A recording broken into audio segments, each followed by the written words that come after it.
I was 22 years old, driving alone through the back roads of Ohio on my way home from visiting a friend. It was late, past midnight, and I'd been on the road for hours. My gas tank was running low, and I needed to stretch my legs. I pulled into a small gas station, the kind you only see in old towns, with flickering neon lights and an eerie quiet that sits heavy in the air. The parking lot was empty. The store was empty. The only sign of life was the cashier behind the counter, a middle-aged man with tired eyes and a serious expression. He didn't say a word as I walked in.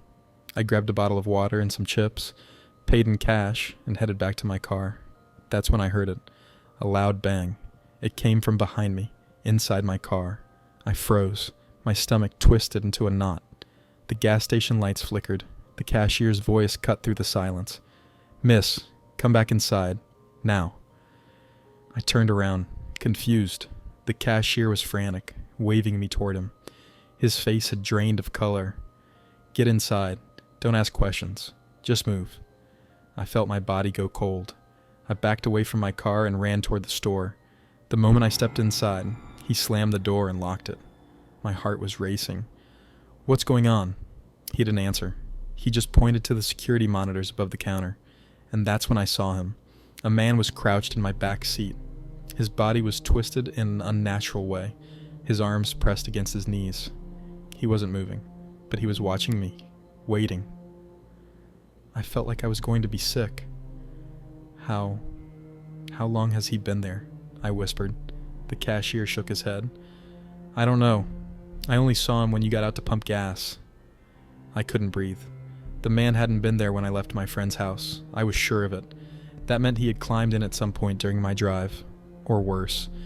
He'd been in my car the whole time, waiting for me to notice. We called the police. I stood inside the gas station, hands shaking, watching the security monitor. The man in my back seat didn't move, didn't blink, didn't flinch when the blue and red lights flashed through the windows. The officers surrounded my car, guns drawn. They yanked the door open. And that's when the man smiled. A slow, unnatural grin stretched across his face as he tilted his head to look directly at the camera. Then, in one sharp motion, he lunged. They dragged him out, kicking and screaming. He had a knife, a long, jagged hunting knife tucked against his leg, hidden beneath his tattered coat. The officer closest to me exhaled sharply, shaking his head. "You're lucky." I swallowed hard. "Why?" The officer frowned. "Because we found his notebook, and inside, he wrote down exactly what he was going to do to you." I never found out his name, but I still have nightmares about his face on that monitor. And sometimes, when I'm driving alone at night, I get this feeling, like someone's in my back seat, just waiting.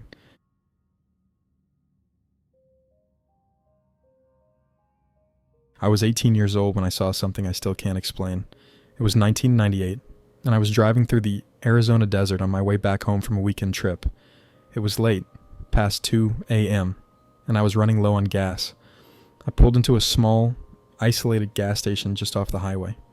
It was one of those old, run-down places with a single pump and a dimly lit store, the kind of place that looks abandoned until you see the flickering "open" sign in the window. The only person there was the cashier, a middle-aged man who barely looked up when I walked in. The place smelled like stale cigarettes and old coffee. I paid for my gas, grabbed a soda, and stepped outside. That's when I saw him. A man stood near my car. He was tall, thin, wearing an old denim jacket and jeans. His clothes were dusty, like he had been walking for miles. But his face, something was off. His skin looked too pale, almost gray under the gas station lights. His eyes were dark, sunken, like he hadn't slept in days, and he was staring at me. "Hey man," he said, his voice too calm for someone standing alone in the middle of nowhere. "Mind giving me a ride down the road?" Every instinct in my body screamed no, but I didn't want to seem rude, or worse, make him angry. So, I lied. "Sorry, I'm heading the other way." His expression didn't change, he just nodded, took a step back, and grinned. I got in my car, heart pounding, and locked the doors. The hitchhiker didn't move. He stood there, still grinning, watching me as I pulled out of the station and onto the dark, empty highway. I glanced in my rearview mirror one last time. He was gone. I drove for about 10 minutes, trying to shake the uneasy feeling. The road was completely straight, nothing but desert on either side, no side streets, no places to turn. Then, my headlights caught something ahead, a figure, standing on the side of the road. My stomach dropped. It was him, the hitchhiker. I slammed on my brakes. There was no way he could have gotten ahead of me. I'd been driving nonstop, but there he was, standing on the side of the highway, facing away from me, not moving, not walking, just waiting. I didn't think. I just hit the gas and sped past him, hard hammering. I forced myself to keep my eyes on the road, not looking back. And then, a tap, a single tap on my back window, like a fingernail lightly dragging across the glass. I drove faster. I didn't stop until I reached a well-lit truck stop miles down the highway. I ran inside, gasping for breath. The clerk behind the counter gave me a strange look. "You okay?" he asked. I nodded, trying to calm down. Then, just to reassure myself, I turned and looked out the large glass windows facing the parking lot. There was nothing. The hitchhiker was gone, but I swear, I could still feel him watching me.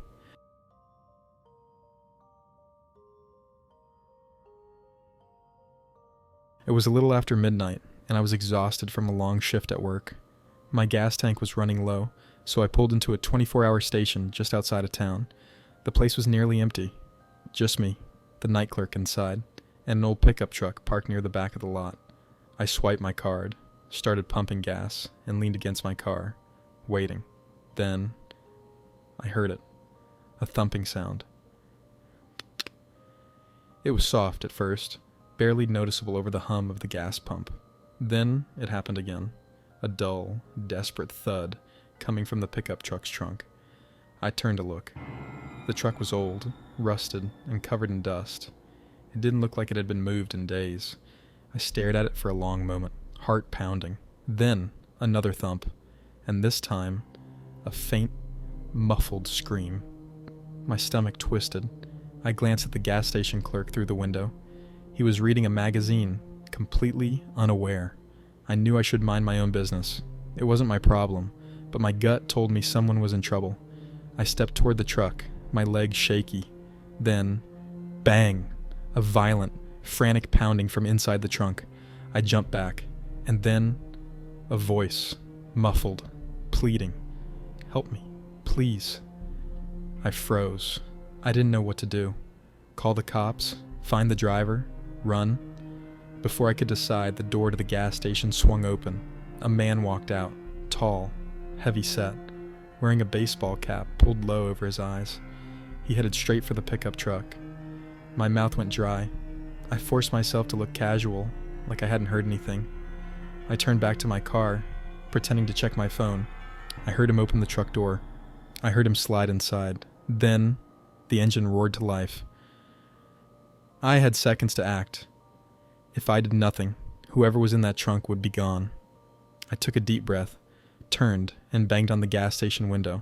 The clerk looked up, startled. I pointed frantically at the truck. "Call the cops!" I shouted. The driver must have seen me because the second I yelled, he hit the gas. The tires screeched. The truck lurched forward, speeding toward the exit, but then the trunk popped open. I swear, it happened in slow motion. The trunk lid bounced up as the truck jerked forward, and for half a second I saw her. A woman, duct tape over her mouth, eyes wide with terror, reaching for me. Then the driver must have realized, because he slammed the brakes and jumped out. He ran to the back and yanked the trunk shut, shoving it down hard. Then he glared at me. Our eyes met, and I knew. If I stayed there, if I tried to stop him, he would kill me too. He dove back into the truck. The tires screeched, and then he was gone. The cops arrived minutes later. I gave them a description of the truck, the man, everything I could remember, but they never found him, or the woman. I don't know what haunts me more, the fact that I saw her, that I could have done more, or the fact that, to this day, I still see her face in my dreams.